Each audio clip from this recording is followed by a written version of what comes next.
coming live for Periscope. I know the YouTube peeps are always like 30 seconds late, but what are you going to do? I can't make it go any faster, although I'd like to. So, with that said, welcome to the NBA Strategy Show, presented by SuperDraft. I am your host, Josh Engelman. I am joined by my Wednesday partner in crime, Sal Vetri. Sal, what's going on? Not much, man. How's it going? This is already seems like a pretty wild slate, and it's only 9:30. Happy Zion Day. Exactly, yeah. And I mean, they haven't expected to play today, right? Today was the announced day. It's supposed to be today. We shall see. I'm hoping that he plays. I want to watch it. I wish they weren't playing the Spurs. That's like the least fun team to play. If you like, I would have loved to see him play. Like the Hawks would have been great because they're so bad, and he would have got out in transition and just yammed on people a couple times. Yeah, I mean, this is really interesting. Like once he's back fully going, like this team can be really sneaky. They have a ton of talent. They're really good. I'm anxious to see if they do anything at the deadline. They could go either direction. Like, yeah. If you told me that they traded Derek Favors for a first round pick or something, I'd be like, okay, that makes some sense. They don't see him being around long term. I don't see any scenario where they move Drew Holiday now, but I could also see them trying to like add a piece, considering they have a wealth of picks and second rounders and just guys in general. Wouldn't be crazy to see them add a piece to make sure that they made the playoffs, or at least try to gear up to make the playoffs. It's a wild time for the Pelicans.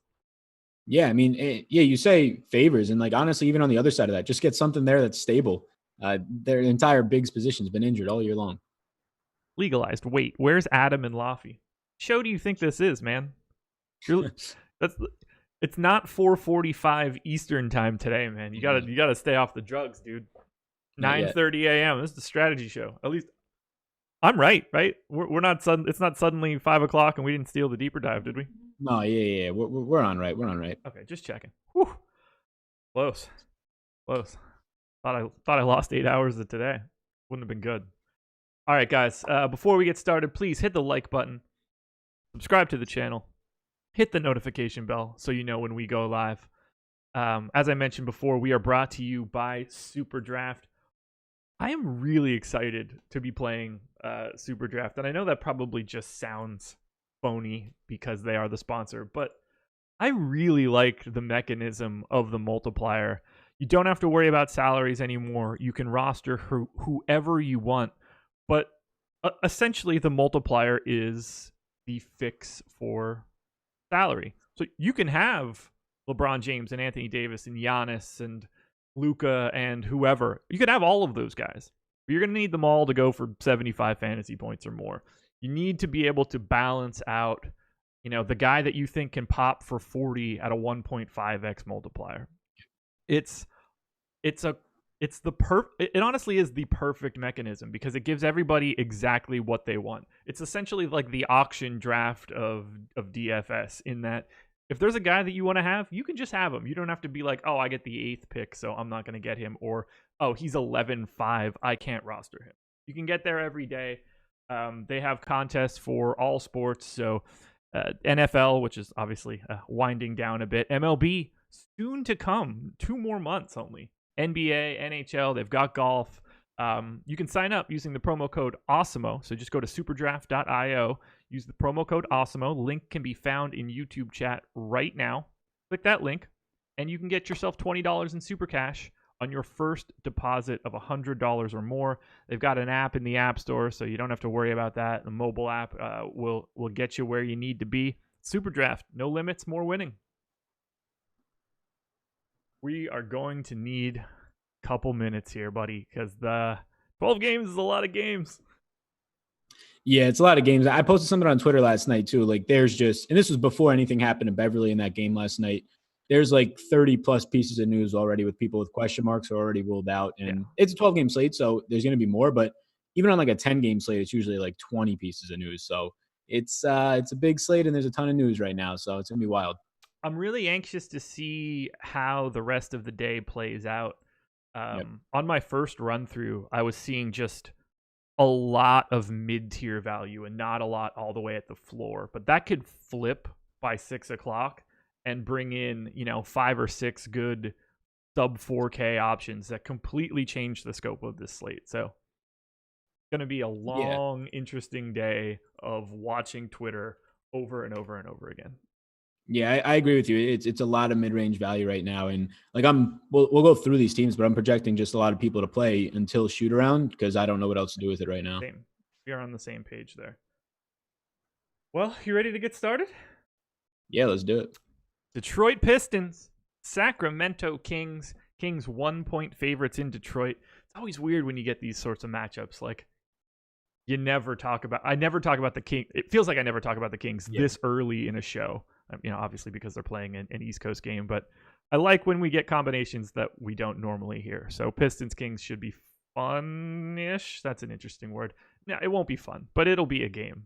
On the Pistons side, I think everything is fine across the board. The only real news would be that Reggie Jackson might play today.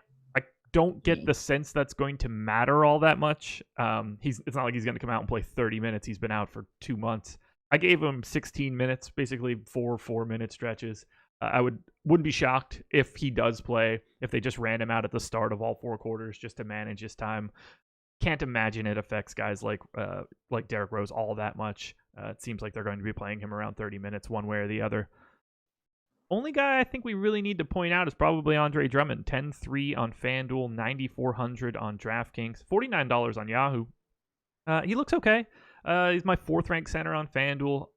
But ultimately, I'm not all that enamored with anything from the Pistons. Are you seeing anything that stands out to you? No, not much. So Rose and Drummond are the ones that stand out the most in that order for me. I guess so. Right now, Drummond is questionable, but this man's injuries are the weirdest. So you had the avocado eye thing. He's questionable with a lip injury.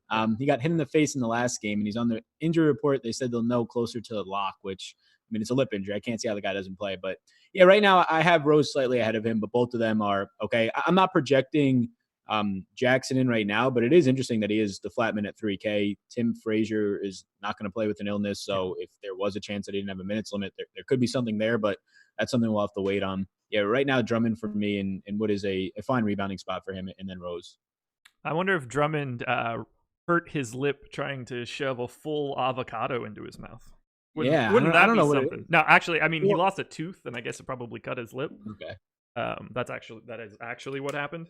But I mean, yeah, because you got to make the avocado joke, right? Yeah, when I put it in last night and I was looking back at it today, I thought I was like, okay, I misspelled hip, and like I went back in and I was like, what is this? And I didn't even look that he actually like lost a tooth. Yeah, I guess when he got elbowed, it knocked a tooth out and probably like cut the inside of his lip. I can't imagine not playing unless it like severed his lip. Yeah. But yeah, on a slate like this, you don't have to dig for like, oh, I wonder if Svi is going to get enough minutes today. Like it's just not that slate. People are either going to be very obvious plays or not plays at all. And in this case, for the most part, the Pistons are not plays at all to me. I mean, Drummond is always a play in that he's a borderline all-star and the best player on the team, but there are a lot of guys like that today. So I'm not going to go too wild about anything here. I perpetually get Bruce Brown on DraftKings, but once value comes out, that'll go away. 0.9 fantasy points per minute. His ball handling duties are going to go down even more so if Reggie Jackson comes back. So I can't get too crazy about it. On the Sacramento, do you have anything else? No, that's it. I mean, it's just both these teams have decent totals for 111 and 110, but it just makes some average plays right now. Okay. On the Sacramento side, I see more filler here, but nobody that I'm just going crazy for. It is a great spot. Pistons defense has been atrocious as of late. We've got De'Aaron Fox, 8,400 on FanDuel, 8,300 on DK. I think Buddy Hield is in play. Marvin Bagley playing 30-plus minutes a game at center right now, and for some reason is still only 5,100 on FanDuel, 6,500 on DK if you're looking for a price discrepancy. Even Bielitsa, his minutes aren't going anywhere. We should see the debut of Kent Bazemore. That trade has been finalized. Good luck figuring out how many minutes Bazemore is going to play today. What stands out to you from the Kings? Yeah, so I put Bazemore in for like 15. They just have so many bodies back there to take minutes. He can get more and just pull away from, I don't know, at that point, probably like Corey Joseph. But Standing out for me the most is Bagley. And so Bagley, Fox, and Hield are probably who I end up getting the most of. All their minutes are there. I have Bagley for 32. Hield's been playing big minutes, or Hield and Fox. Fox, I'm probably even on the conservative end, just putting him at 36, but he's been consistently in 37, 38, 39 range. Fox over the last 6 weeks, really since returning from his injury, he's at a 1.3 fantasy point per minute producer right now. I actually like him a good amount at 8,300. Now that 8K range, and we'll get to it throughout this show, it's just pretty loaded across all positions. But at 8,300, he's the guy that I like the most right now. Have him at 36 minutes, and then Bagley slightly after that at 32 stands out. Hield for me, like you said, he'd be more of like a filler, and at this point with value, going to open up more throughout the day. Probably not somebody I get too much. Yeah, I'm with you. On DK, Fox is the guy that stands out most to me. Don't get the sense that I'd have a ton of him, but he would be the guy that I would look to. Hield for 5,300 on FanDuel, I think we probably need to at least point out a little bit. He's $1,500 cheaper than he is on DK. It was just last year, or every year prior to this, that it used to just be the opposite. The guy would be 6,800 on DK and 5,300 on FanDuel, and they have fully flipped that. So I have Hield as my number 3 shooting guard on FanDuel. I would expect him to be a pretty big part of my day on that side. He's just too cheap. Yeah, I think that makes sense. And then everything else after this is just I don't know how much Bazemore is going to affect Bogdan, but even then at 5,300, I don't have much interest. Yeah, same. I gave Bazemore 18 minutes. Basically, I was just trying to give him enough that I didn't think it would affect any of the major guys on the team. Yeah. And then, whatever I had to do to get to a 10-man rotation. I clearly have no idea. Did you give Tolliver anything? Nah, I didn't give Tolliver anything. Yeah, I have him at 4 just because I needed to throw those somewhere. I get it. Yeah, I gave the 4 I need to throw them anywhere minutes to Yogi Ferrell. So we both did the same thing. We just picked a different guy. Yeah. Alrighty. That makes sense. Let's keep it moving to a fairly unappealing DFS game. The Orlando Magic hosting the Oklahoma City Thunder. Magic are 1.5 point favorites at home. This is the lowest totaled game on the slate. The Thunder are tied with the Warriors for the lowest implied total. The Magic are third from the bottom. So not a ton of offense going on in this one. We're pretty aware of what the Magic injury situation is now. It's been set in stone for a couple days. 8,300 on both sides. Vooch is probably my favorite play of all of these guys. I think Fournier looks fine for 5,200 on FanDuel, 5,700 on DraftKings. But, these are all 30th or worst ranked guys for me. There's no volume of DFS plays coming from the Magic. Do you see anybody that you want to get to? If anything, Vooch, and he's the exact same price as Fox, so that's where it starts to become probably not going to get anything overwhelming, and even more guys like that on the slate. He's been at 1.37 the last 6 weeks. That's if you take off Isaac, who's pretty much been out that whole time, and also Augustine for what it matters there for his usage. So Vooch does stand out as somebody that looks good. I have him at 32 minutes. And then after that, it's just a bunch of middling guys. Like on this slate, if you see somebody popping as 5X, it almost doesn't even matter at that point. You need 5.2 because depending on how you're projecting it, there's just so much value, so many options. So Fournier, Gordon, not as appealing on this slate, even though they're fine price points. For me, it would go Vooch and then probably Fultz for me. I have Fultz at 31 minutes right now. Okay. Yeah, I gave Fultz 32 minutes, but again, it's just the combination of all things for this game, just the low expected amount of points. Really hard to make that up. I wish I had more to say here. Yeah. And we'll get to it on the other side, but Vooch becomes even more appealing depending on the Adams and Nerlens Noel news. Yeah, Oklahoma City could be without all centers. It's crazy. So, yeah, Adams questionable, Nerlens Noel questionable.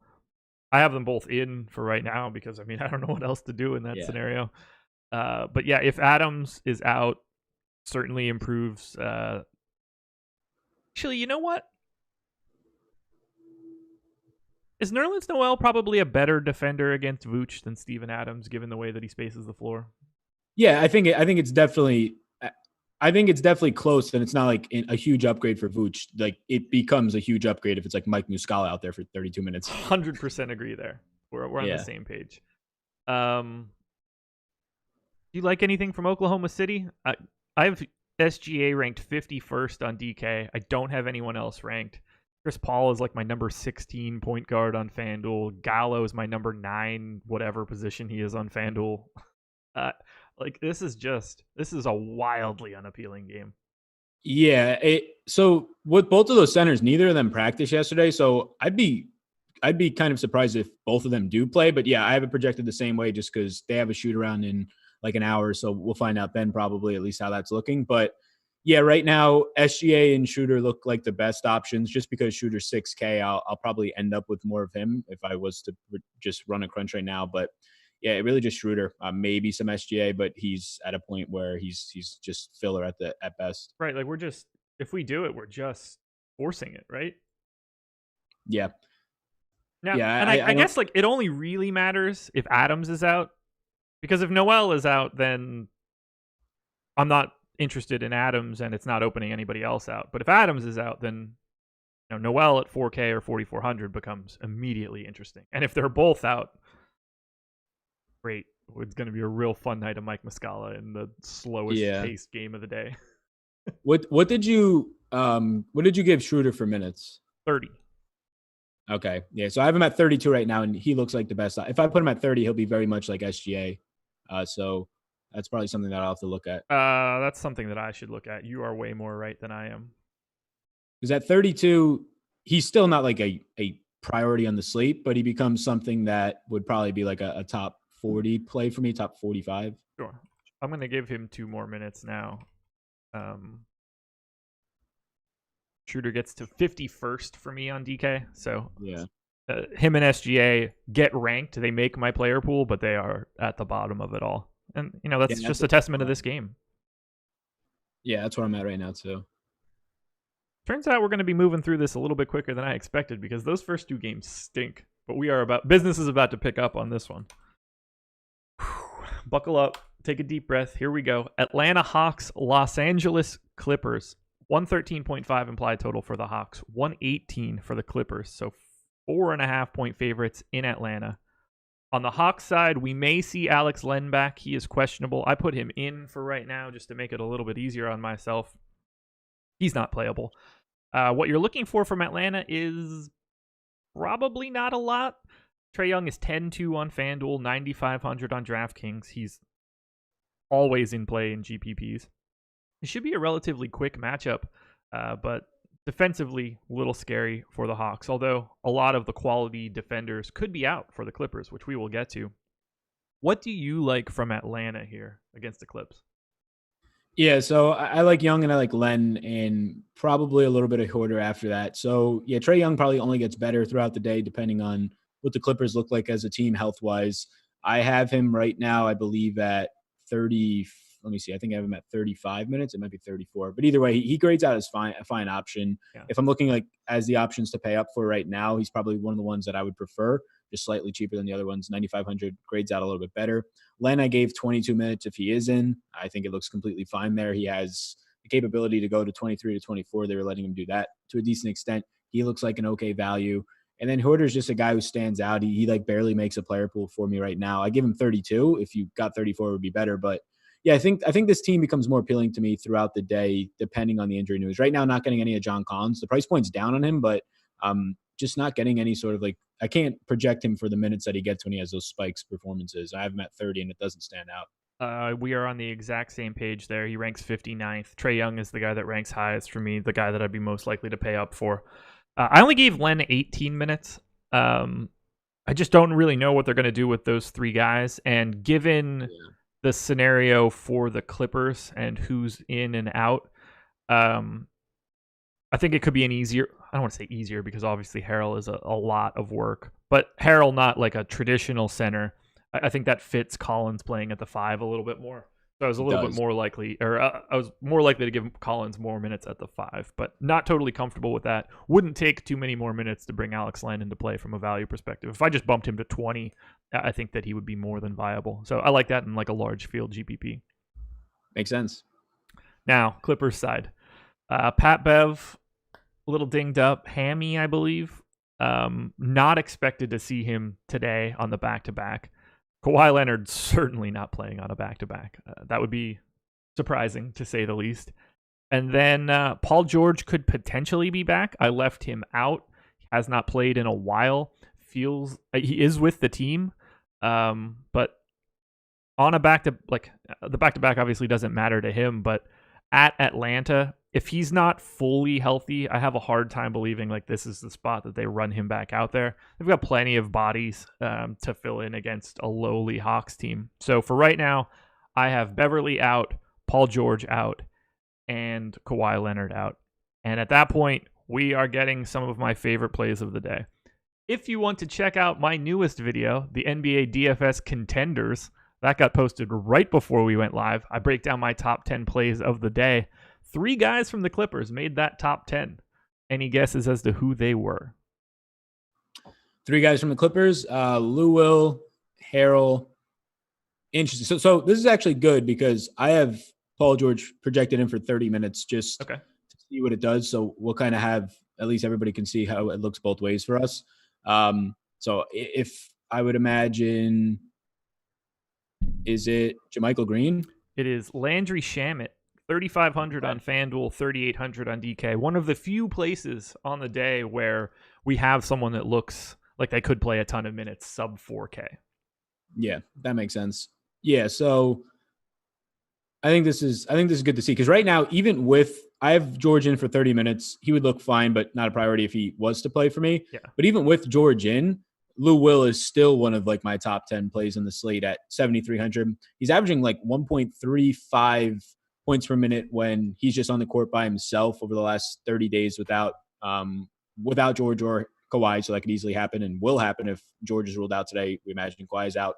Yeah. And then he's like a point per minute guy when George is alongside of him. So either way, he's going to get big minutes, probably 35 or so with Pat Bev likely not to play. So yeah, Lou Will is probably going to be like a top 5 play for me. Harrell's going to be really close behind that. Yeah, this team looks nice. Even Zubac at 4,100. Zubac, I don't think you can go wrong there if no other value opens up. It's just taking up a center spot. Agreed. Obviously, don't play Harrell and Zubac in the same lineup, but at 4,100, if you don't have Harrell, I think taking a run at Zubac would be perfectly acceptable here. 4,100, just not a ton of value out there right now. Yeah, I love Lou Will. You should see him being able to run the pick and roll with Harrell a lot more, particularly if Paul George is off the floor. And then Shamet is simply just a minutes play at a low salary. It's not like you're ever excited to have him. He is like last night is your dream scenario for him. You just need the ball to be going in the hoop, which is some booger type analysis right there. Yeah, you need the guy to score in order for him to be good at DFS. You won't get those takes anywhere else. Yeah. Did you so like right now, did you give Shamet like 34 minutes? I gave him 30. 30. Okay. Yeah. I'm giving minutes. Look, I gave minutes to a lot of weird dudes. Terrence Mann getting into that rotation. Derek Walton getting into that rotation. Wasn't super comfortable with a lot of like the extra guys. We could see JaMychal Green or Harkless pick up significantly more run. I tried to be pretty flat there. I don't like when I see like the 7th best guy on a team pop up as value aggressively in the morning when it's just me guessing rotations blindly. I like to, bounce some stuff off of you, bounce some stuff off of Laffy or Adam throughout the day, check out what Alex has, and then try to get myself to a consensus. So it wasn't going to get me anywhere to be like, Mo Harkless is going to be the best value play of the day. I have him playing 30 minutes. Like that's just so basically everybody's just got like 20 unless you're one of the 3 main guys. Yeah, I think that makes sense. Either way, I think to like boil it down, Lou Williams looks fantastic. Yes. Regardless of Paul George's involvement, 6,300 on FanDuel is comically low. Yeah. And I was even like a little pessimistic with Lou Will's minutes. Like I only gave him 30. He could easily play 32 if this game stays close. Yeah, I have him at 32, and he's with Paul George in, and he's looking like. Let me try and just sort this by like overall plays. He's probably like right now he's like my 9th ranked player, and that's with Paul George in. Okay, he was 3rd overall for me, merging FanDuel and DraftKings ranks. So love the dude. Going to be playing a lot of Clippers. Pay close attention to that Paul George news. Yeah. Do you think Paul George affects anyone? Is there anybody you would only be playing if George was in or out? I think it would change my exposure to probably JaMychal Green. Okay. And if I gave him like an extra 2 minutes and maybe some more production when he's on the court. But that's it. Like I don't think it does enough for Mo Harkless. It makes Lou Will better, but I'm already playing him. So Probably just Jermichael Green at that point. And also I'll say Shamet, because right now I have Shamet at, I think, 28 minutes, and that would bump up to 30 or 32 for me. There we go. Keeping it moving to another team that I have a lot of interest in, but I feel like I might be in the minority here. The Boston Celtics hosting the Memphis Grizzlies. Celtics 7-point favorites. They have the second highest implied total on the slate right now. Pace up spot for Boston. Should be good to go across the board, although Jaylen Brown has a sprained something? Ankle? Is it ankle? Yeah, I believe right so. ankle sprain, listed as questionable. If he plays, I like him quite a bit. However, I don't know if he's playing. He's clearly in. I'm not listing Jaylen Brown out on an ankle sprain without ever being out, but I love Brown. I love Hayward. I love Tatum. All three guys made my top 10 this morning. I'd be surprised if all three of them were top 10 plays by the end, but I'd like to get at least two of them. Kemba Walker is 6,800 on FanDuel, 7,400 on DraftKings, and somehow he's not one of those top 10. If you're asking me to rank them all, it's probably Brown if he's in, then Hayward, then Tatum. Tatum's price just a little scary for me, but I would like to have a lot of Boston, in particular those three guys that I mentioned. And if Brown ends up being out, feel free to bump up your Marcus Smart exposure, and that probably puts Kemba Walker even more so in play for me. But I'm going to have a lot of Boston. Yeah, they're so right now their projected total is 8 more than their just season average. So it's just a huge spot. Like, I was wondering why they were just popping so much, and it's just a really good spot. Defensively, they're implied for a big high total here, and then also the pace is nice. So yeah, Gordon Hayward stands out the most for me right now.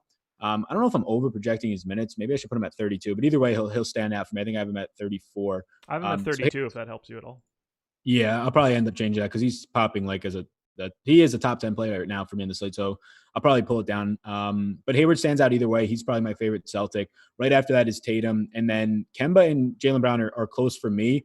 I ended up putting Brown at 32. That's probably why. And then Kemba's at 33. So yeah, for me, Hayward stands out the most, and then Tatum. But they all look good. And I think it's really because of how big of a total that is right now impacting this. Yeah, I'm really anxious to see Jaylen Brown's health. I have Brown in for 34 minutes. That could be what's pushing him dramatically to the top for me. I gave both him and Tatum 34. But I'm really interested in this Boston team. As you mentioned, their projected total well above their season averages, pace up spot. What's not to like? And hopefully a competitive game. Memphis has been fantastic as of late, so really anxious to just even see this one, to see Ja go up against just a steady stream of defense. Marcus Smart is going to be in his jersey for 30 minutes. That should be fun to see. And when it's not Smart, it's Brown or Tatum or somebody else that's also fantastic defensively. A scary squad. Yeah, this Memphis team is really fun to watch. I think that the only other thing I guess I'll mention is that Cantor is always live for GPPs. He's 4,500 and he just looks okay. Like, he'll never project out fantastic if Tice is in, but he can pop off. Absolutely. That wouldn't shock me to see a couple extra minutes for Cantor too, up against Joval. Need a big body. Could be that sort of day today for Cantor. 1.35 fantasy points per minute over his last 30 days. So he has been functionally good as well. I don't have anything else for Boston, just the fact that I want to play them aggressively. Yeah, I agree. On the Memphis side, I don't want to play them aggressively. This is a real scary spot against Boston's D. On FanDuel, the only guy that makes my player pool is Jonas Valanciunas. Ja Morant at 8,100 is just a little too expensive for me. I'd try not to get too crazy about Jaren Jackson or Dylan Brooks. And then on the DK side, I think Jay Crowder is fine for 4,500. I think that's just a testament to the lack of value at the way bottom, so the mid-tier's popping a little bit. And then Joval for 6,700 on DK, I think works. You have a little bit more roster flexibility to get him there. It's my 6th-ranked center on FanDuel. Ultimately, I am not looking to much from Memphis. This is mostly just a Boston game. Yeah, so Joval stands out as the guy I like the most here. I gave him 27 minutes, I think. He's been playing 28. Yeah. So did I.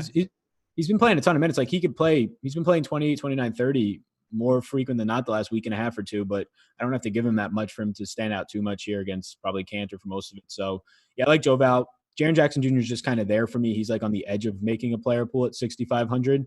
And then I don't really know what to do with a lot of these other guys' minutes. Brandon Clark's pretty stable for like a 22-minute game, but you have Dylan Brooks consistently playing around 30, but Anthony Melton, even Crowder, Solomon Hill still playing like 15 minutes a game. Like, what did you give Crowder minutes wise? Because I have him at 25. I just don't know. He's been so variant. Yeah, I gave him 28, which is barely enough to make him like functional for me on DK. So if I take anything from him, he's gone.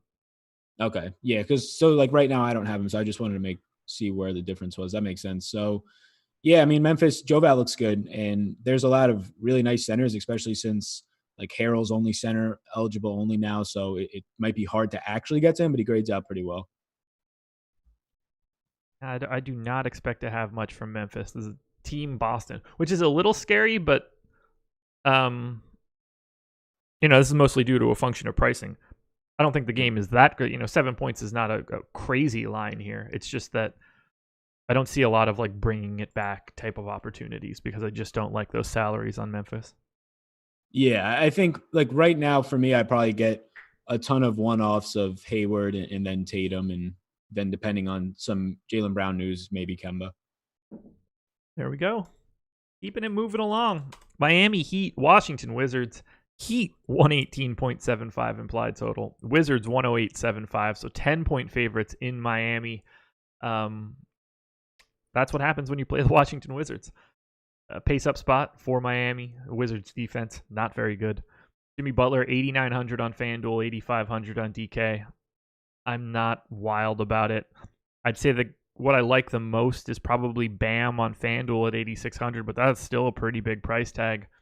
Goran Dragic. I'm doing my best to get that one right, but that one is impossible in my brain.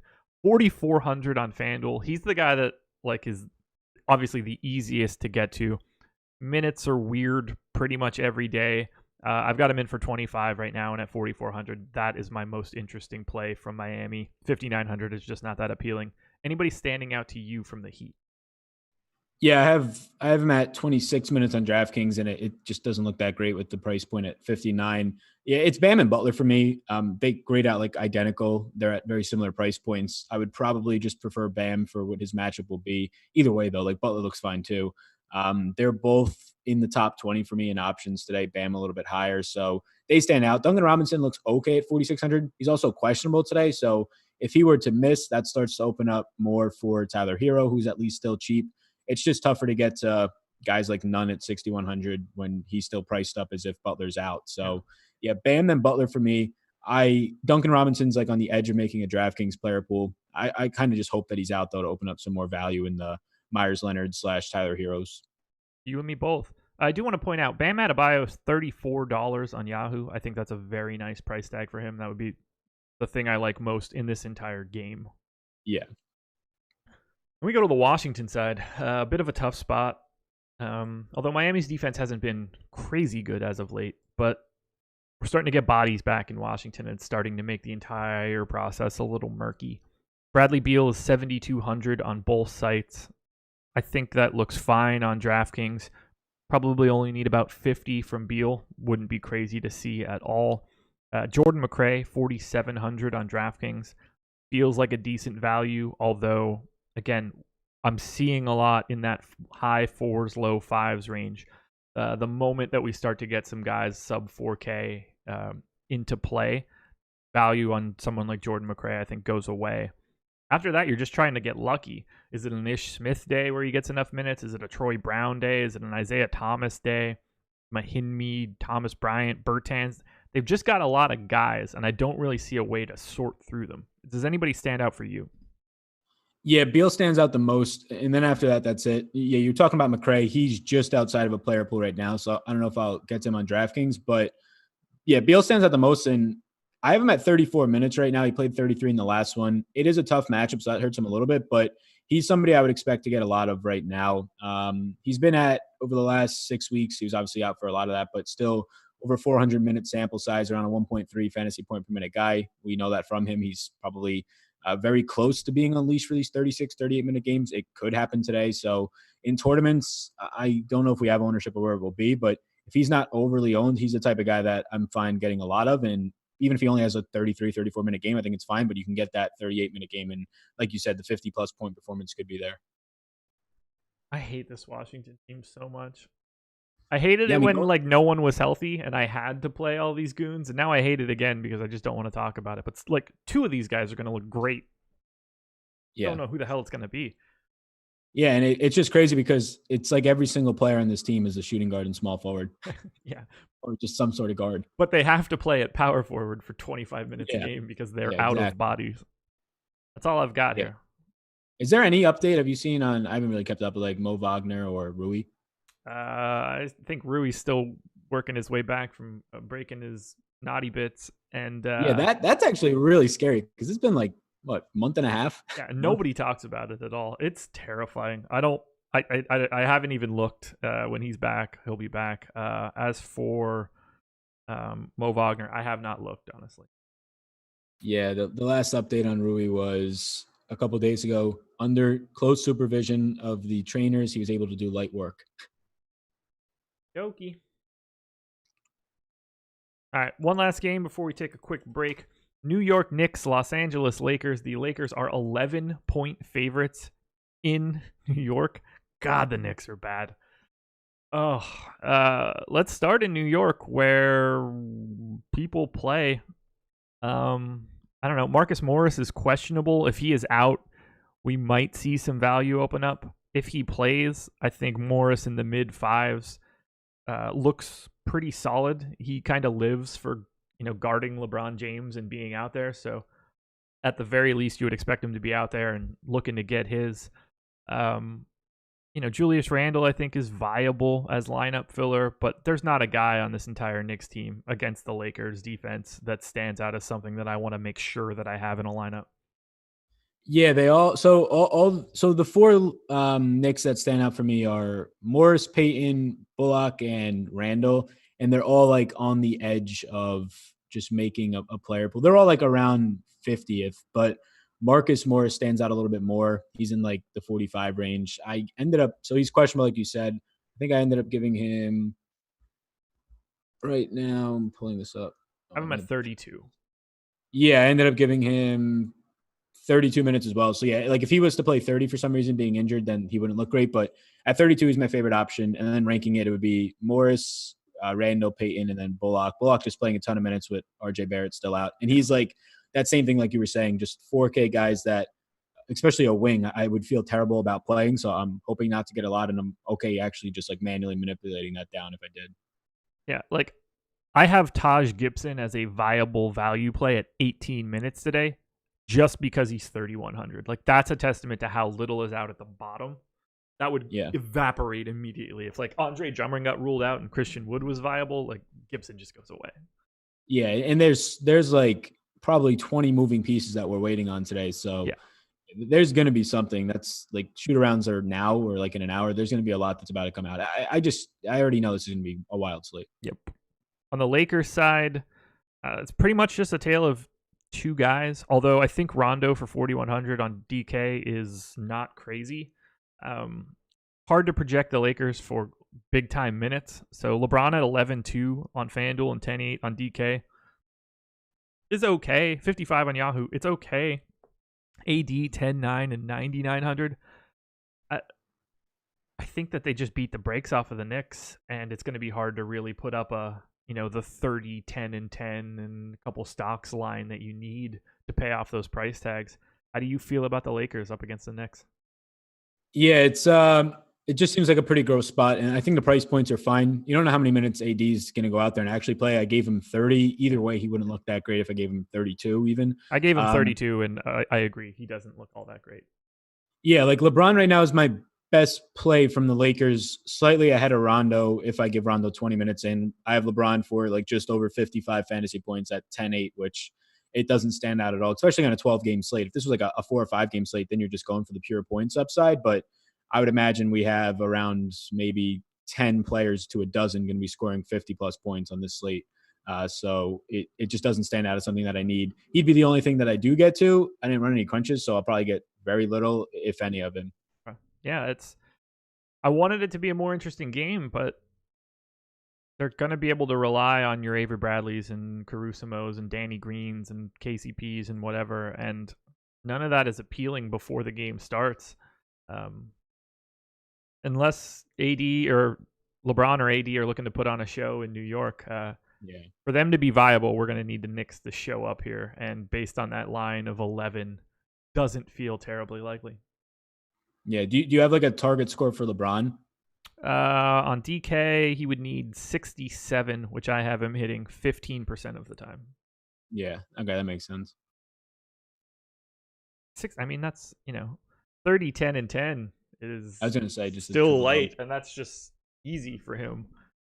For him to put up 40, 12, he's gonna need a bunch of steals and stuff, I think, to get there, which should be pretty easy given the Knicks. Although I have no idea if they turn the ball over a lot, but stands to reason they do, right? They have to. They have to be terrible imagine turnovers. Just a young team, and just I'm looking it up. Team. They never have stable rotations. Offensive turnover rate. New York Knicks are 14th, middle of the pack. Okay, really? I stand corrected. Well, I guess I was gonna say if you're playing through like bigs for a far majority of the game, I guess it's harder to turn it over. That's a good point. Like how good are they in transition? I doubt they even run that much. Oh, I already closed the tab. Yeah, but I was gonna say let's check it out. Knicks in transition. Let's see. Play context. Yeah, I don't need to log in. I am a subscriber. Cleaning the glass. I've been a subscriber since the day that this website started. Shout out to Ben Falk. Okay. Offense transition. They are 29th in points per 100 transition plays. So, yeah. Good call. That's probably why. Yeah, not great. Points added per 100 possessions of transition. They are 29th. Yeah. Yucky.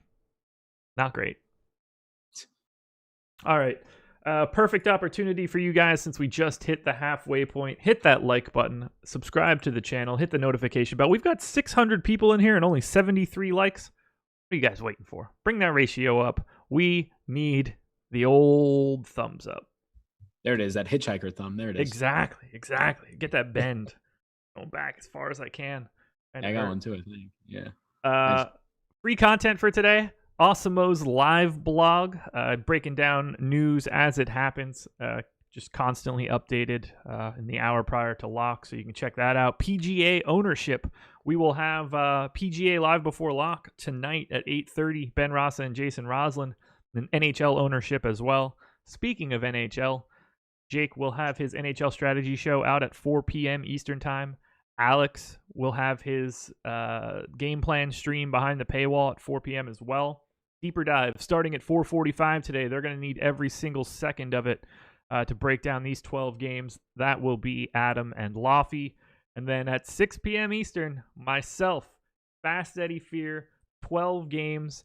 I think if Eddie and I started right now, we still wouldn't get enough information in by 6 o'clock or by 7 o'clock, but I'm just going to let Eddie loose on this 12 gamer. So tune in for that one. And as I mentioned, after Live Before Lock, 8:30 tonight, Ben Rasa and Jason Roslin talking. Oh, damn. It's not waste management. That's next week, right? What's it? Yeah, this week is Farmers Insurance. Farmers Insurance. Got ahead of myself. I mentioned waste management to Ben and Tim yesterday after their PGA strategy show, and got that stuck in my head. Farmers Insurance, as if it matters. Now, Tiger's in the field. It matters. Okay. Yeah, people will actually care then. Yeah, I think this is like the official start for a lot of people. It'd be a lot cooler if it was the Farmers Only Open. Much different contest for everyone. Tractors instead of golf carts. Yep. Oh, that would be great. What a gimmick. Toronto Raptors hosting my Philadelphia 76ers fresh off of a road win against Brooklyn, I believe, looking to get a second one here against the defending NBA champs. And look, they better, because getting one here against Toronto would be quite a boon for me. Raptors 6-point favorites at home, so it's not looking great so far. But we will start with the Raptors, who don't really look all that great here. 111.7 implied total for a team at home is very low. Obviously, we know that the Sixers defense is good. It's not the same as when Joel Embiid is in, but still good nonetheless. Kyle Lowry, 6,600 on DraftKings, I think stands out. These guys just haven't been playing the massive minutes that we were seeing them play earlier in the season. So I have Lowry ranked 24th. I have Van Vliet 58th. I have Siakam 66th.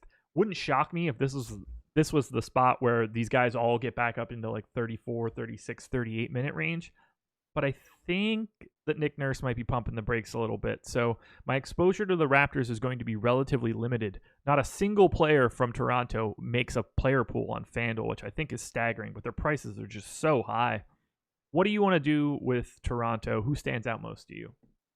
Yeah, so standing out most to me is Lowry. I think right now I'm going to come in a lot higher. He's right now he's my 13th favorite player on DraftKings. Okay.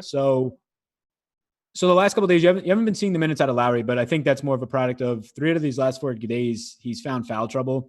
And in 2 of those games, there was blowouts, so he didn't get to close in 2 of them. So it's a spot where I do think his minutes are fine. I think if you saw 36, 38, it would not shock me. I have him at 35 in this one, and he looks really good. Outside of that, though, yeah, you have actually minutes limits on these guys. So like a soft limit on Fred VanVleet, they said 25. He's played 28 and 26. When Siakam came back, they said 30 is what they're going to be trying to keep him around. He hasn't played over that. Marcus Saul got back down. It was weird. He spiked up for like a 35-minute game, and now they said that they want to limit him. So, yeah, all these guys are just kind of there. It's Lowry, and I'll probably have a good amount of him. And then once value opens up, nothing else. Like RHJ is on the outside of a player pool for me at 3,900. He has like an 18 fantasy point performance. It's similar to like the Taj Gibson, except a little bit more expensive. So not that great. Really just Lowry. Yeah, 6,600 Lowry looks good. I have his target score at 46. I think that is not an outlandish scenario at all. And I only have him in for 34 minutes. If this game is remotely close, I'd be surprised if he played less than that 34. Yeah, I agree. Like, yeah, if that's his target score, I like it. I think he right now he projects for me for like 36 fantasy points, so that feels really good. Now to my Sixers. Love you, boys. Ben Simmons, Tobias Harris, Al Horford, Jay Rich. Hell, Matisse Thybulle at 30 minutes potentially. Looking like viable value. Guy I like the most here, probably Ben Simmons. I have Simmons, Harris, and Richardson all ranked 4th at their respective positions on FanDuel. Not as great on DK. 9,300 is a big tag for Simmons, but I'm certainly in. 6,100 for Richardson feels a little high as well, but I'm in. Harris is my least interesting guy on DraftKings, 7,300. You're going to need 50 out of him to feel really good about it. That seems a bit high, but I'm definitely getting to some Ben Simmons. $42 on Yahoo, the best price of anything in this game. Talk to me about Philly. Yeah, Simmons stands out the most, but they're all sort of just like at his price range. I like a lot of other guys in there, so I probably don't get there. He's been with Embiid off the court and the last 6 weeks, like a 1.2 guy, 1.18, so a little bit better than his season average. So he looks fine. Price point coming up. The matchup I'm not too worried about with a lot of these guys on minutes limit, and he's just going to attack the rim. So he's the guy I probably gets to the most. And then the rest of it's just kind of mashed in there to where I'm probably not going to get it. You have Korkmaz playing like 22 minutes or so right now a game at 3,600. It's just that type of value we've been talking about that probably gets thrown out the second any news breaks. Same thing for Thybulle. The good thing about Thybulle is, though, that a lot of his point per minute stuff is going to look bad. But the more that he's on the court, the more opportunities he has to just really do what he does best, steals blocks, and that's where you get those spike games. But I almost feel like he's priced for it at this point. I have Richardson slightly out of Harris, and I really have no interest in Horford at 6,800 right now, which was surprising to me. Probably slightly matchup, but he's also just been really bad, even with Embiid off the court. So we just got ownership for the slate. Horford not getting any. 27% for Ben Simmons on FanDuel, 36 for Tobias Harris there, 15 for Thybulle. On DK, the only guy in double digits is Simmons at 15. We circle back to the Raptors. Lowry, Siakam, and Van Vliet all in the 10 to 15% range on DK. Siakam at 14% on FanDuel as well. Okay. Yeah, I like Lowry the most out of that then. Agreed. I like Simmons at 15% as well. If we start seeing more value open up, I don't get the sense that he'll spring to the top, just given the matchup. So that could be a spot where you can get a little bit of upside.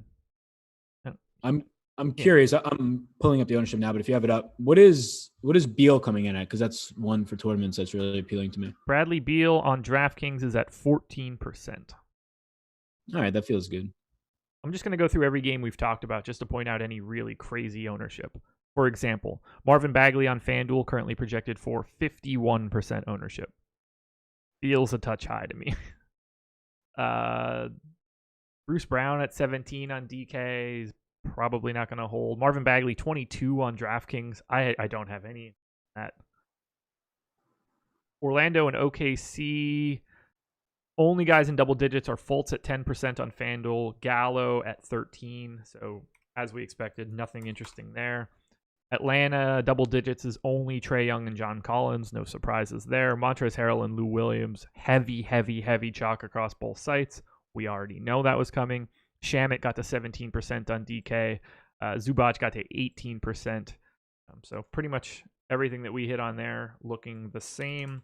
For Boston, Tatum, Brown, Hayward, Walker, all in double digits on FanDuel. Jaylen Brown only at 3% on DraftKings, so I am significantly higher there, but the questionable tag is certainly playing a bit of a role. Memphis, no one in double digits, clear across the board. Miami and Washington, only Bradley Beal in double digits on the Wizards. No one from Miami. That pretty much fits where we were. Knicks and Lakers, only Marcus Morris on DraftKings got to 12%. Only LeBron on FanDuel got to 16%. Everybody else in single digits.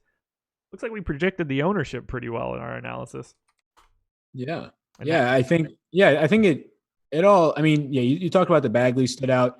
Collins at 20% also stands out. It's not really something that I'm on, so I think that's fine. And then, yeah, the rest of it, just guys in the teens, the Boston guys, Beal, all that feels pretty good. Yeah. Anything else from the Philly side? No, yeah, I'll probably only get to Simmons unless there's like no value opening up. Maybe I'll get a share of Korkmaz or Thibault. Okay. To the Chicago Bulls, hosting the Minnesota Timberwolves, 1-point favorites in Chicago. Pace up spot for the Bulls. Zach LaVine currently 14% owned on FanDuel. Markkanen 13% on DK. Those are the only two guys on the team in double digits on any of the sites. Even at terrible rates and not great prices, because of the lack of value, for right now, I think Chris Dunn is probably a little underowned at 5%. Makes me sick to say it. Markkanen is the guy that I would have my eye on most. 5,100 on FanDuel, 5,700 on DraftKings. I just keep assuming that he's going to be better than he is. He just keeps not being better than he is. Ultimately, I don't expect to have a lot of exposure to this Bulls game. Only LaVine, Markkanen, and Dunn made my player pool. Yeah, right now it's really just Dunn for me. LaVine too. So it's really just LaVine and Dunn. Markkanen right now is on the outside of it. He's like one of those first guys out. I'm just looking. So no major interest. He's in the player pool right now, and it's just Chandler Hutchinson. I have him at 21 minutes here. He's been playing consistently around 20. You're probably more times than not just going to get like 15 or 16 fantasy points. So it's something he's projected for like 16.3 for me. So it's just something, a factor of flat min pricing. If he had a spike game, it would look okay, but also probably not going to be there much longer throughout the day. But he's been at 0.85 fantasy points per minute, over 150 minute sample the last couple of weeks. So playing better as he gets the minutes. It's just a matter of like he's 3,000, so he makes a player pool. On the Minnesota side, Towns is 10-1 on FanDuel, 10-4 on DraftKings, right around 10% owned. I like the $45 tag on Yahoo. Seems like he's going to be getting minutes. I gave him 34. It looks like the shackles are probably off for him. They're not going to be trying to limit him to, what did he play in the first game back? Pull it back up. Yeah, he went 28, 27, and then jumped up to 35. So I don't want to go too crazy projecting him high, but looks like there's not going to be any limitations on Towns moving forward. But the guy that I like the most out of this, guy that made my top 10 today on the new NBA DFS contenders video posted before this NBA strategy show went up. Look for that Monday through Friday, early in the morning, sometime in that 9 a.m. to 9:30 a.m. window, Eastern time. Something to start the day with. Shabazz Napier, 4,600 on FanDuel, 5,100 on DraftKings. Again, we're getting a guy in that like mid-tier range, so if any real value opens up, he'll start to lose his luster. But I've got him in for 28 minutes. They ship Teague out. He's the lead ball handler for the team, and I think that he fits right in. He's like a 0.9, 0.95 fantasy point per minute guy at a price tag that is providing more value today than it normally would. So I'm in for some Napier. Are you in for him or anything else from Minnesota? Yeah, Napier's right now, he's my 16th overall guy. Probably 15th if I was to take out Hutchinson. But yeah, I think he looks good. He's at 0.95 over the last 6 weeks. Most of that with Towns out, but it shouldn't impact him all that much. If anything, maybe even help the assist rate. So yeah, Napier stands out if I pull up the rest of this Minnesota team. Towns is somebody that I like if he's at that low ownership. 10% on like a 12-game slate sounds about right. So I'm fine getting to some more of that. I think that Covington, you're seeing the big minutes as of late, but if Towns is going to keep playing his 34, 35 minutes, that's going to have to just impact his production. But he's priced where he was even when Towns was just in there earlier in the season, 57, 6,000. So for me right now, it's Napier, then Towns, then Covington. I like the minutes that Culver's getting. It's just the point per minute production and the price has met it now. Wiggins, I was expecting to get more of it, 6,700. The matchup and just keeping him somewhere around 32, 33 minutes is just not getting him there for me. Yeah, he is my 76th ranked guy on DraftKings. He made my player pool essentially just because other people are owning him.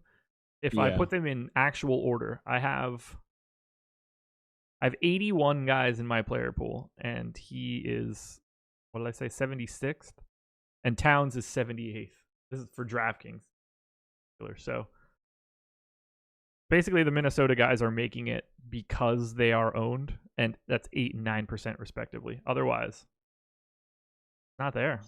Yeah, I'm so used to like these 6 and 8 game slates, and it's been wonky over the last week or two. So like seeing like 35 to 40 people like in a player pool is normal. So this morning I had like 70 something, and I was just like, all right, I got to just cut garbage somewhere. Yeah, 81 made the DK pool. Now, I would say like 60 would probably make 150 lineups for me. I basically I set my own thresholds based on a couple of things for me, and then I add back in people that are getting ownership. So you either grade out well for me and make it, or you don't, and you only make it because who would be a good example? I mean, Wiggins right now is 8.8% owned. That's higher than my normal threshold, so he gets added in as a hey Josh, you missed one type thing. But ultimately, I wouldn't expect to get him anyway. Get your Shabazz Napier, everybody. That's my recommendation. Yeah, he looks good, Napier, and then I really don't feel the need to get the Towns at 10%. So if he was to sneak into single digits, I'm okay getting there. But like Trae Young, a guy in that price range, I'd rather have for cheaper. I'd be more likely to get to Towns on FanDuel. Like if I'm going to pay for one center, I'll hope that Towns just goes beast against the Bulls, since they don't really have anybody that can stop him. Certainly not going to be Luke Cornett or Felicio or Markkanen potentially. So could be a good spot for Towns offensively if he cares at all. Yeah, that's important. Two really fun games to come here. One of them from an actual basketball perspective, the other one from a story perspective. But Houston Rockets, Denver Nuggets. Rockets are 8-point favorites against Denver. Denver just walking wounded right now, which we'll get to in a second. But for Houston, this one shouldn't be terribly surprising. James Harden, Russell Westbrook, Clint Capella. Those are the three guys I'm looking to most. Maybe Eric Gordon until value shows up, 4,400 on DraftKings. Not getting any ownership. Really, no one is. Capella at 14 on DK is the only guy in double digits for all of Houston. Harden's 11-2, so it makes it a little tough. Russ for 9,800, I think, looks okay. And then on FanDuel, 11-4 for Harden, 9,900 for Russ. They're both in the teens in ownership. Right now, I think it's kind of difficult to get to Harden. As value opens up, his ownership, I would expect to rise. He won't be 6% on DK by the end of the night if we get anything in that sub 4K range. I'm more interested in Russ, both sites. He would be the guy that I would get to most. Playing big minutes again, I have him in for 36. Russ is the guy that I want most from Houston. Yeah, right now I'm not going to get a lot of anything. I like Harden the most, but like you said, just with the lack of value, it's just not right now going to be something that I expect to get to a lot of. So Russ and Capella are probably pretty close. I might actually end up getting a little bit. I'll take that back. Capella being center only is not going to find his way into enough at 7,500. So yeah, by default, it might be Russ for me too. Any of these guys really stand out. If any value opens up though, Harden for me right now, he is not a top play on the slate, and it's hard to get to him, but he ranks out as like a 25th option. So if I was in, when you factor in his overall points, it's nicer. So if I was to get anywhere, it would be Harden, but the value right now, it's just making this team look a little unappealing for me, at least on DraftKings. So if you're paying up, let's say Trae Young or higher, he's 9,500. Harden, LeBron, Towns, Westbrook, Trae Young. Who are you getting to the most in? Yeah, it's Young for me by a decent margin over Harden. And I haven't crunched anything, but this is just going like point per dollar for me. Okay. Right now, I have it as Trae, Russ, and then you can flip a coin between those other three guys. I assume Towns would be the guy I would get to most just because of the salary. But if we open up anything, I would expect it to be. Yeah, LeBron and Towns look very similar. Davis looks bad at 30 minutes, and then I have Harden at like 59 fantasy points and Russ at about 50. The Denver side, no Jamal Murray for a while, apparently. No Gary Harris. No Plumlee. No Paul Millsap. I think I got everybody now, all four of them. Yeah. Boy, this one's going to be wild. 10-4 for Jokic on FanDuel, 9,200 on DraftKings. I'm very interested in him on DK. This is a pace-up spot for Denver as well. He's going to need to do a lot. Will Barton, Michael Porter, Monty Morris, Jeremy Grant, all 16 to 30% owned on FanDuel. Morris at 26% on DraftKings. He made my contender series number 2 for today. So we will get into that in a little bit, but we just have a lot of guys that are picking up big chunks of minutes that are still slightly priced down, except for Michael Porter, who is now 6,600 on DK. Talk to me about this Denver team. What do you want to do here? There's a lot to like. Yeah, so you just don't have any sample with all four of these guys off the court. You can get something to look at if you just take Murray and Millsap off. You have maybe something if you take Plumlee off too. Some of the starters are in like the 180 minutes range for a sample. So just looking at some of those things. Right now Monty Morris is number 1 for me if you're just talking like a point per dollar type play. Yeah. I have him for like 28 fantasy points. He's just going to have to play huge minutes. I have him for 34 minutes right now, and it could be more or less than that. 32 is what I was going to put him at, and then put him at 34 just because giving just more minutes to guys like Beasley and Craig, I ended up putting it to Morris. Well, now that I actually talk about it out loud, just the matchup for Craig, it's like the stereotypical one where he might actually get boosted up here. So either way, Morris will be 1 or 2 for me. Right now, he's number 1. I like him the most from this team. I like Jokic. I have him around a 1.36, 1.38 type fantasy point per minute producer in this spot.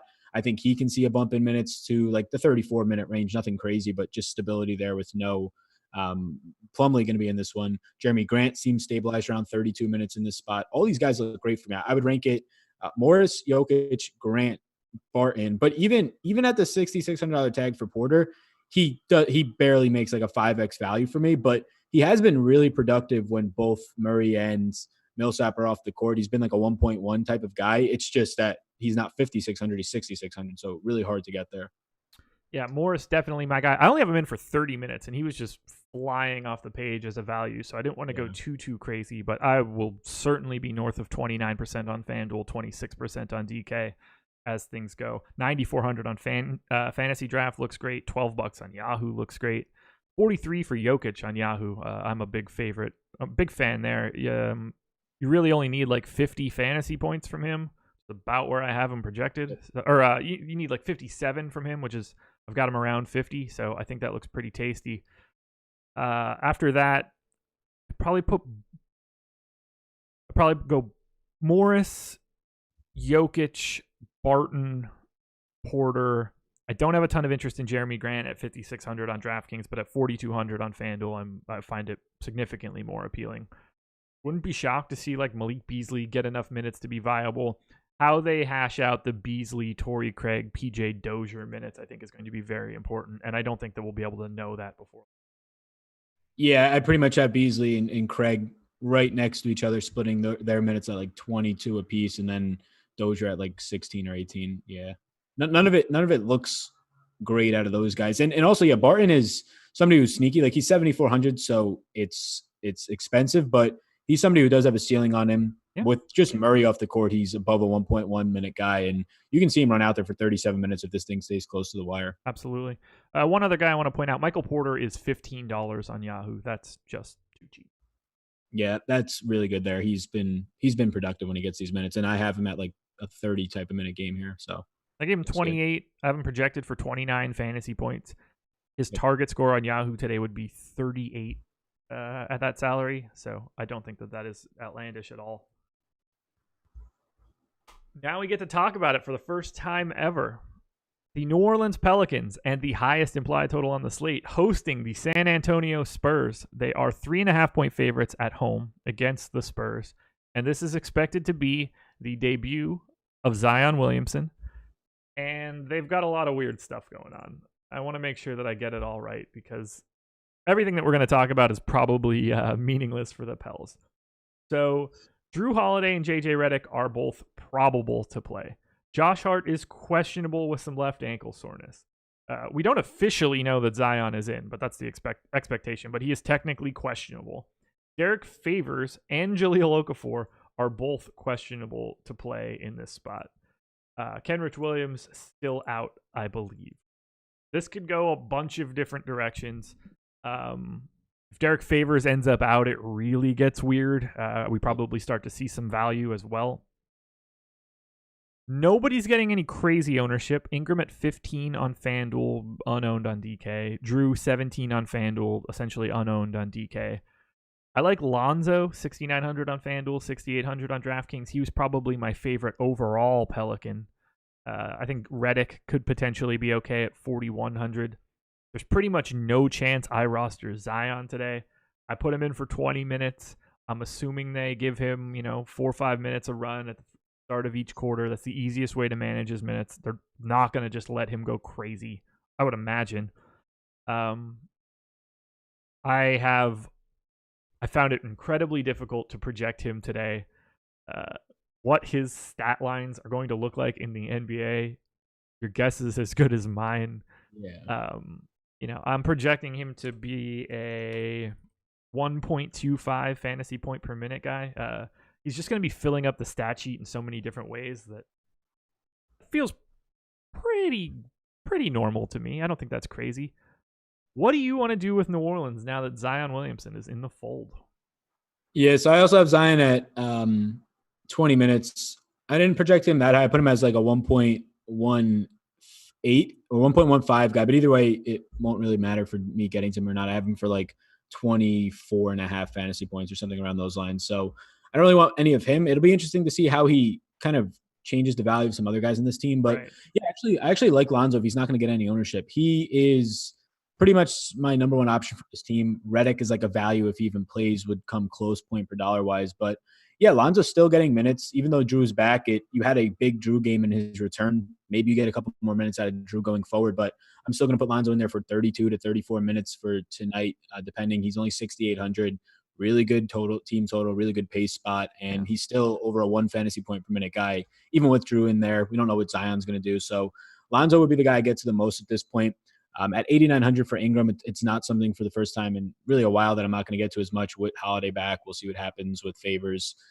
Lonzo, Redick, Drew for me stand out the most from this team. I do have Favors projected in. I have Okafor projected out.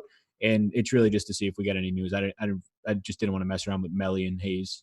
Same. I gave Hayes 16 minutes. I gave Favors 26. Could see Zion play a couple at the 5 potentially. Who the hell knows? Yeah, this team just became, as expected, this team's going to become really unappealing unless there's a bunch of injuries for a bit as they work Zion in. Because, that's going to be the key. Brandon Ingram is going to likely be too expensive for a bit Yeah. until that price comes down. Drew Holiday is going to be too expensive for a little bit until we see him. Do you think there's any chance that Zion plays like 28 minutes today? I don't think so. Yeah, no, just because like he had was it Summer League? He had the hiccup, and then just right in the preseason he has it too. So yeah, just both times that they put him out there, I think they're going to be really patient with him. I originally had him at 15 this morning, then I just put him to 20 to throw him in somewhere else. Okay.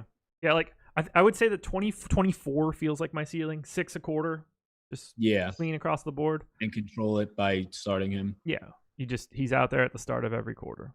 Yep. They'll give him the opportunity to play with a bunch of different guys to get a different feel, get a different look, see how it works. He'd basically play with everybody at that point.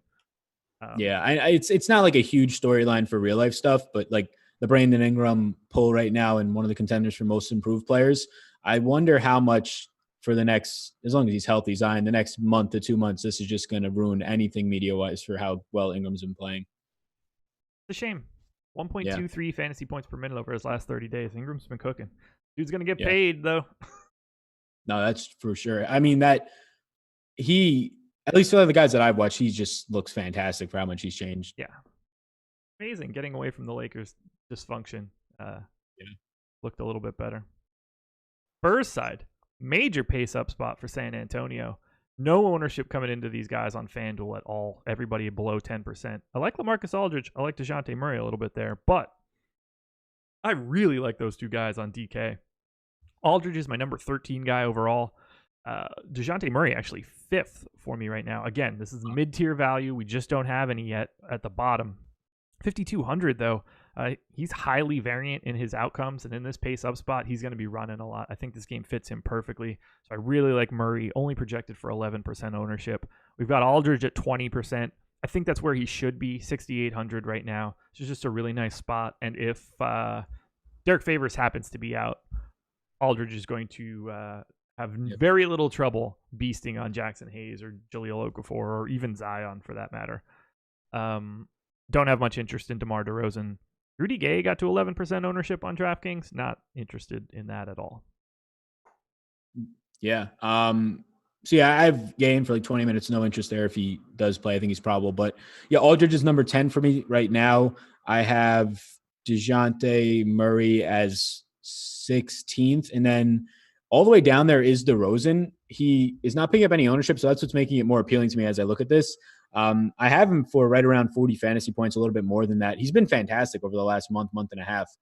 Really picking it up like a 1.25 type fantasy point per minute producer, 1.3 if you look over the last 4 weeks. So you have Murray's minutes being 24, 26. They're not quite like what we thought they would be a month ago. I think that's helping DeRozan a little bit. I rank it Aldridge. At that ownership, I'll take DeRozan and then Murray, but I think they're all fine. I'm probably going to be over the field on DeRozan as I look at that. Oh, okay. Yeah, 4% for him right now. 8,200 feels reasonable. I have him ranked 61st. Yeah. I don't get the sense that I would have like a lot of him or anything like that. I have his implied ownership at roughly 8, so I could see myself coming in at double the field, but the difference between 4% ownership and 8% ownership is nothing. Murray's the guy that I would expect to be most over the field on. That makes sense, just because like Aldridge I think is the best, but he's picking up the ownership you said, right? Like 20% or something? Yeah, Aldridge right now is at 20% ownership. It's actually higher than where I have his implied. Kind of a testament to how big my player pool is right now. Yeah.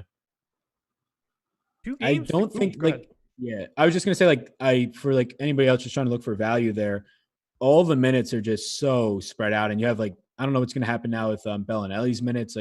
There's just so much minutes spread out between really 18 and 22 for the rest of this entire team that it's just hard to like anyone. Yeah, that's the pop plan, man. You got to hope that you get the guy that plays the extra 4 minutes right that day. Yeah.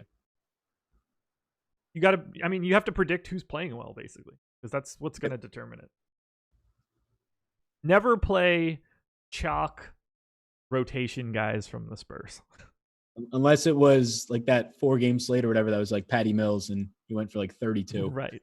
That was somewhat. I think that was when you were gone. It was like a week ago, right? Yeah. He's been good lately. Yeah. Actually, he's not the worst value in the world, but it's just not going to be there by the time we get to lock. Yeah, I agree. One last call for likes, guys. Please hit that thumbs up button. 752 viewers right now, only 162 likes. You guys are doing us dirty. Hit the thumbs up. Helps us out tremendously. Doesn't cost you anything other than a button click. How hard is that? Not at all. Easy. Phoenix Suns, Indiana Pacers. Suns 1-point favorites at home. Likely to be without Aaron Baines. So big minutes coming for DeAndre Ayton once again. Ricky Rubio is at 15% ownership on FanDuel, where he's 6,100, slightly lower than the $7,700 price tag he's got on DK. I like Rubio quite a bit. He's my second favorite point guard on FanDuel, so I get that ownership. 12% coming into DeAndre Ayton. I could do without it at 8,200. Fine, just not terribly enamored. I'd be more likely to get to someone like Kelly Oubre, 7,100 on FanDuel, 7K on DK. He's likely my favorite guy from Phoenix, and no one is owning him. Yeah, so Oubre would be my second guy, like point per dollar wise at 7,000. Might actually end up getting to him the most just with the value right now. Booker comes in one for me, an okay play. I think I prefer like the Foxes of the world at that point, a little bit cheaper. So yeah, not much stands out here. Ayton, the price point's coming up. I've just never really been on him. So when these bigger minutes started coming for him and he started smashing, I was just burning money on those, especially smaller slates. But yeah, he's been good. He's been 1.25. I mean, with Baines off the court this year, he's getting the 34, 35 minutes. I might have to adjust his rates a little bit, but if I adjusted them, he would pop up a little bit more for me. Right now, he's not even like he's not even in my player pool right now, just looking at it. And that's what me shaving it down to like 60 guys. So I would go Booker, then Oubre, and then that's about it. The rest of this value doesn't look great. Cam Johnson's news is somewhat important. Like it makes McCall Bridges a better play if Cam Johnson is out. Saric maybe can get up to like a 24-minute game. If he's in, then it just kind of crushes those guys, but they don't look great either way. I agree. On the Indiana side, I've got one guy that stands out a lot to me. It's not the guy that's getting double digits in ownership, which is Malcolm Brogdon on FanDuel and DraftKings. Essentially no ownership coming into Sabonis, just a little bit on DraftKings. He's 9,100 on FanDuel. TJ Warren getting a little bit of love on DK, 5,500.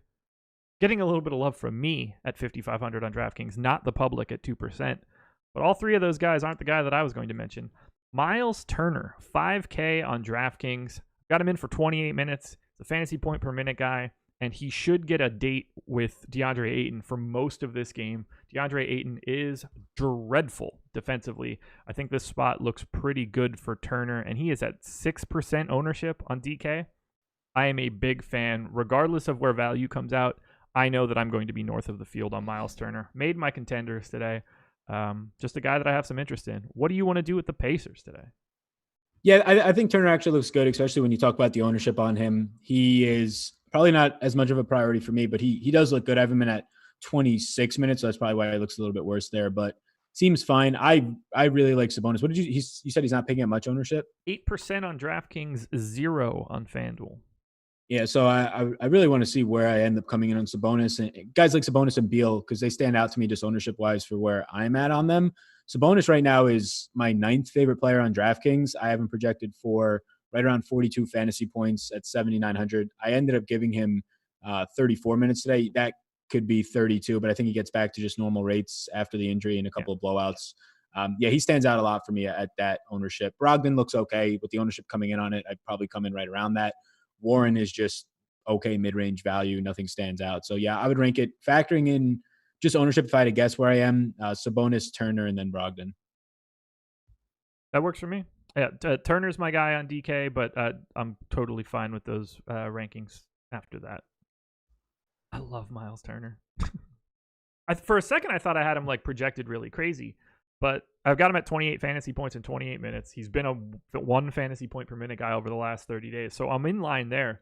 But given his block rates and steal rates, he's got a pretty high standard deviation of fantasy points on a per possession basis. So he's the type of guy that I like to get to in GPPs, particularly in a spot where the Pacers are going to pick up some extra possessions and you get DeAndre Ayton alongside of you, or on the other side of you rather.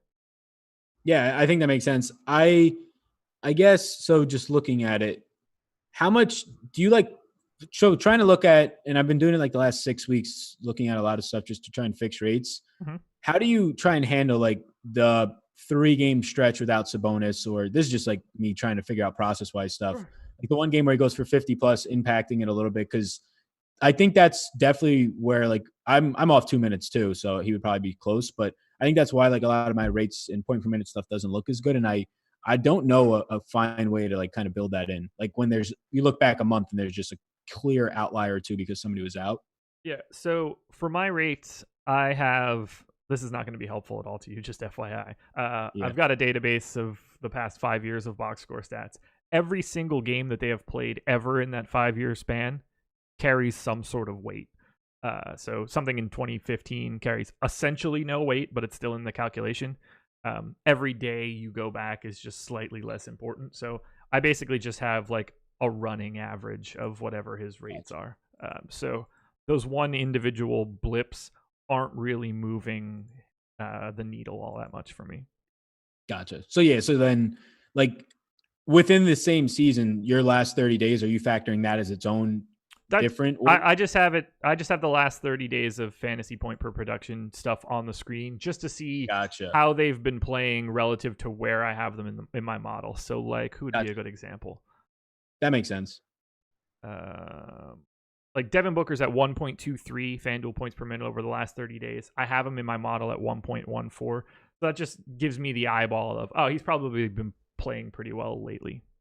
Yeah, that makes sense. I like that. I probably wouldn't look at it if I didn't have it on the screen like for this show. Yeah, that makes sense. C-Mac in chat says, Josh thinks Aaron Baines is a better basketball player than Ayton. Careful with what he says. I think they're more likely to win a basketball game with Aaron Baines as their center than DeAndre Ayton. Doesn't mean that DeAndre Ayton won't be better than him when he's 28, or honestly, he might just be 28 right now. But I don't think DeAndre Ayton helps you win basketball games right now. I don't think that's a very controversial take. Yeah, I mean, I don't have like a strong stance either way on it, so I don't think that makes it controversial. There's a difference between DFS stats and winning, and Aaron Baines is going to make you win more games right now. That's all. Golden State Warriors, Utah Jazz closing it out. Game 12 of the day. 103.75 implied total for the Warriors, tied with the Oklahoma City Thunder at the bottom. Utah Jazz 112.75, so 9-point favorites in Golden State. Start with the Warriors, where no one is in double digits in ownership, and outside of D'Angelo Russell for 7,700 on FanDuel or 8K on DK, there's not a chance I'm playing anybody from the Warriors. Yeah, I'm looking at it now. Yeah, Russell is like a bottom of the barrel type of guy for me. Having projected for like around 40 fantasy points, a little bit less actually. So he looks decent. Willie Cauley-Stein's minutes are everywhere. If I give him like 25 or 26, he still doesn't do anything for me. Yeah, all these guys are now healthy. I mean, you have priced up players in Alec Burks, Damian Lee to an extent, with Glenn Robinson, and right now no injury report for Draymond. So you're getting like 60 minutes back into this rotation, if not 62, 64. It just hurts a lot of the stuff there. You have Marquise Chris back for like a week now. Any of the value that you got out of Pascal, he's priced up for. He's going to play like 10 less minutes. So this team is maybe the least appealing team on the slate for me. The matchup for Russell and the price coming up by like $600 almost makes him unappealing too. Yeah, if everybody's relatively healthy, there's just too many bodies and not enough minutes to go around. Yeah, and they're all priced up at this point. And they play the Jazz. Yeah, it's terrible. On the Utah side, we got to start very clearly with one guy because one of these prices are very broken. Mike Conley is... No, I'm just kidding. Mike Conley being 4,100 is silly, but he's not going to play enough minutes. Donovan Mitchell's 6,200 on FanDuel. And unless John Stockton and Karl Malone are back, that feels low. 30% projected ownership for Mitchell on FanDuel right now. He's $1,600 more expensive on DK. I don't have much interest in anything from the Jazz on the DraftKings side. I don't expect them to be out there for, 36 minutes or anything like that. The prices are all sort of where they should be. And now with Conley back, that's just one other guy that will be dominating the ball, so to speak. I think, Gobert, Boyan, both look fine. But on FanDuel in particular, you got to be paying attention to Donovan Mitchell. I would say that he is a cash lock I can't imagine any reason why you would want to get away from that. Probably the safest pick you could have today on FD. Talk to me about these Jazz guys. Yeah, the Mitchell price on FanDuel is the thing that stands out like almost the most on the entire slate, if not the most on the entire slate for any player. So, yeah, I echo the cash lock part on that side of it. On the DraftKings side, they all look okay. Mitchell and Gobert are secondary options, maybe even tertiary options for me.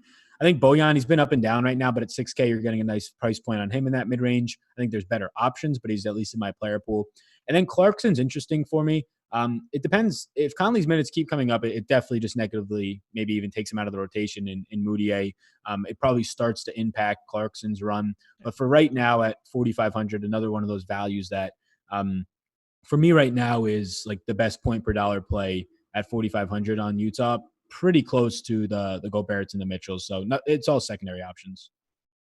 Yeah, that's exactly how I feel. Like it's Bojan at 35, Clarkson 40th, Royce O'Neal 45th, Gobert 47th. These are like guys that are going to be owned at 5% of my lineups and just rotated through. Yeah, it's a really that's the like late night hammer, and it's just really unappealing. Yeah, I would rather hit myself with a late night hammer than watch this one. Yikes. Uh-oh. All right, let's sum it up. Who are your favorite plays on DraftKings for right now? Yeah, favorite plays on DraftKings. I'll go with Monty Morris, Beal, Lou Williams, Kyle Lowry, Sabonis, Gordon Hayward, LaMarcus Aldridge, and Trae Young. Righty. For FanDuel at point guard, Monty Morris with a bullet is my number one. After that, give me some Ricky Rubio and some Ben Simmons. At shooting guard, Lou Williams, once again with a bullet, and Donovan Mitchell. There's a $12,500 split between Lou Will and Donovan Mitchell. You're not going to find much better of a combo, although don't sleep on Buddy Hield at 5,300. A lot of the shooting guard value to me is at the bottom. Small forward, Jaylen Brown, if he is in, looks great to me. I like Will Barton, and then it gets a little murky. Tobias Harris, Gordon Hayward, Marcus Morris. At power forward, kind of a wasteland today. Michael Porter, Lauri Markkanen, Jason Tatum. I don't like a lot at power forward. Probably more likely to be paying down. It's not like there's a lot at the top other than AD. Then at center, it's got to be Montrezl Harrell, number one, pretty clearly. Plus 46% owned, so no surprise there. He is going to be your cash play of the day at center on FanDuel. After that, a lot of guys that look similar. Vooch, Towns, Drummond if he is in. It's mostly just the Montrezl Harrell show. Yeah. 12 games up and down, man, in an hour and 27 minutes. That is not too shabby. I think that's pretty good. Yeah, that's not bad at all. I'm proud of it. So thank you guys all for joining us. Please hit the like button, subscribe, notification bell, all of that good stuff. We've got plenty of content coming up throughout the day. And now that this show is over and you've heard me talk a little bit, go check out the NBA DFS Contenders video. It's up on our YouTube channel right now. Drop that today. It's the first of what should be infinite. I'll be doing them Monday through Friday. Sal, let the people know where they can find you. Yeah, definitely. You can find me on Twitter at SalVetri and then I also have a YouTube channel with some more DFS and fantasy-related content if you are interested. There you go, guys. Thank you for joining us. Best of luck today. Catch me on Live Before Lock tonight at 6 p.m. with Fast Eddie Fear. And good luck trying to research this crazy 12-gamer. Later, guys.